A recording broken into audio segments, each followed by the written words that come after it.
Hey guys, welcome to my channel. कैसे हैं आप सब? आई होप आप सब अच्छे होंगे। ओके, आज हम हेरिडिटी एंड एनवायरनमेंट टॉपिक करने जा रहे हैं। Influence of heredity and environment on the development of the child. ठीक है, तो आनुवंशिकता एंड वातावरण का बच्चे के विकास पे क्या प्रभाव पड़ता है, ये आज हम पढ़ेंगे। ठीक है, स्टार्ट करने से पहले हम हेरिडिटी एंड एनवायरनमेंट के बारे में थोड़ा जान लेते हैं। ठीक है, हेरिडिटी क्या होती है? हेरिडिटी जो पेरेंट्स से उनके बच्चों को जो पेरेंट्स के मेंटल या फिज़िकल ट्रेट्स मिलते हैं, फिज़िकल क्वालिटीज़ जो ट्रांसफ़र होती है थ्रू जीन्स। ठीक है, तो उसको बोलते हैं हेरिडिटी। अब जैसे बहुत केस में होता है ना कि अगर किसी के पेरेंट्स बहुत इंटेलिजेंट है, स्टडीज़ में मैथ्स में अच्छे हैं, तो उनके बच्चे भी अच्छे होते हैं। ठीक है, मेंटल क्वालिटीज़ और फिज़िकली जैसे आई कलर सेम होना, हेयर कलर सेम होना। अगर माँ का हेयर ब्राउन कलर के हेयर है तो उनकी बच्ची के भी या लड़के के भी ब्राउन कलर के हेयर होंगे, या कुछ भी क्वालिटीज़ हो सकती है। ठीक है, पेरेंट्स की हाइट अच्छी है तो बच्चों की भी हाइट अच्छी होगी, पेरेंट्स की हाइट कम है तो बच्चों की भी हाइट कम होगी।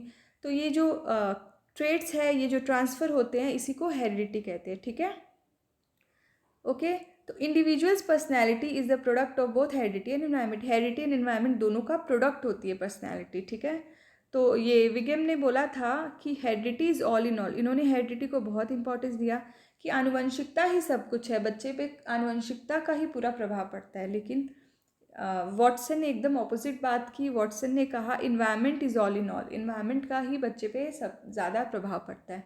लेकिन देखा जाए तो ये दोनों अपने जगह पे रॉन्ग है, क्योंकि बच्चे पे हेरिडिटी एंड एनवायरनमेंट दोनों का प्रभाव पड़ता है। ठीक है, ऑर्गेनिज्म पे हेरिडिटी एंड एनवायरनमेंट दोनों का ही प्रभाव पड़ता है, दोनों ही इम्पॉर्टेंट है। हम ये नहीं कह सकते कि हेरिडिटी इम्पॉर्टेंट है, इन्वायरमेंट नहीं है, या फिर वातावरण इम्पॉर्टेंट है, आनुवंशिकता इम्पॉर्टेंट नहीं है। हम ऐसा नहीं कह सकते। ठीक है, ओके।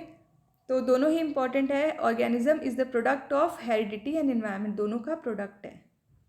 ये दोनों के इंट्रैक्शन से ही बच्चे का विकास होता है। ठीक है, child's development represent the interaction of heredity and environment.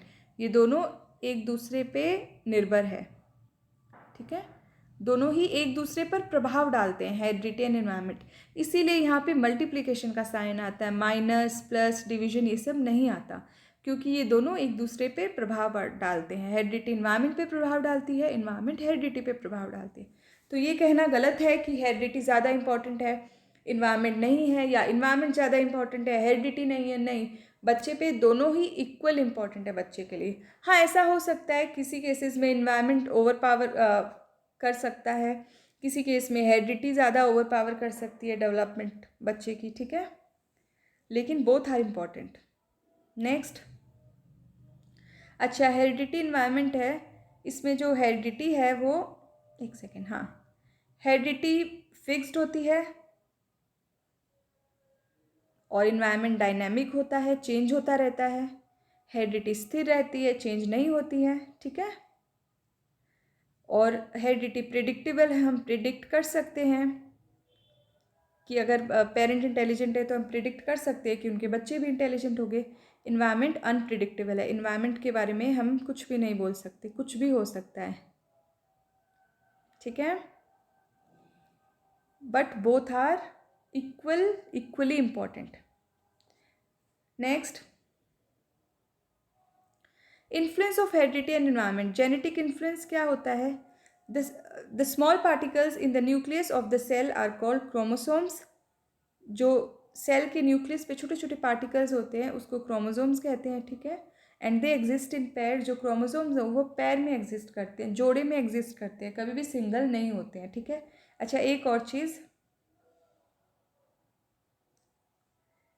Cell cell के अंदर क्रोमोसोम्स होते हैं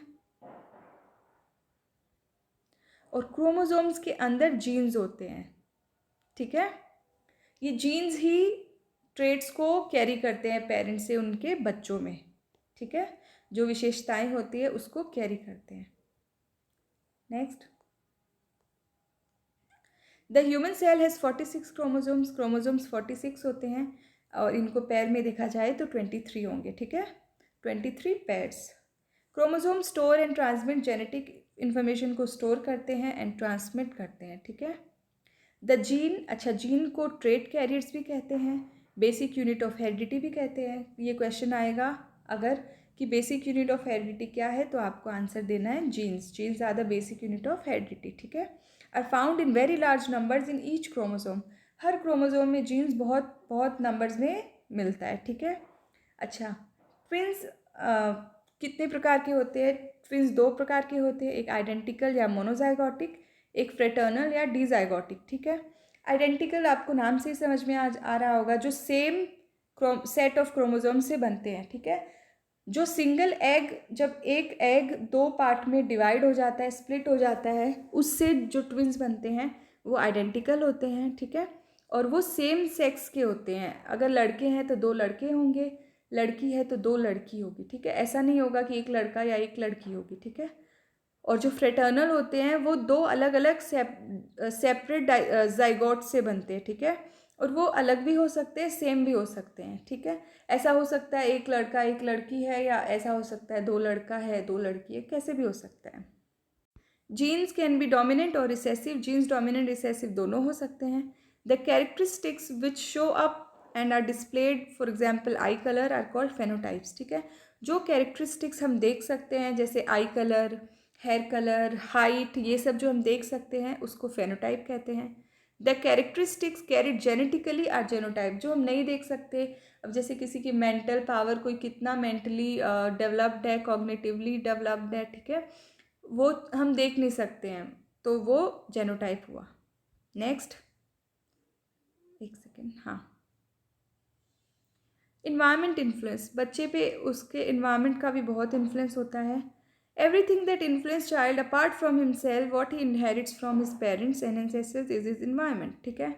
बच्चा जो अपने पेरेंट्स से, अपने बड़ों से जो इनहेरिट करता है, जो जीन्स से उसको मिलती हैं, जो ट्रेड्स कैरी करता है, उसको छोड़ के जो कुछ भी बच्चे को अफेक्ट करता है, प्रभाव डालता है, वो उसका इन्वायरमेंट होता है, ठीक है।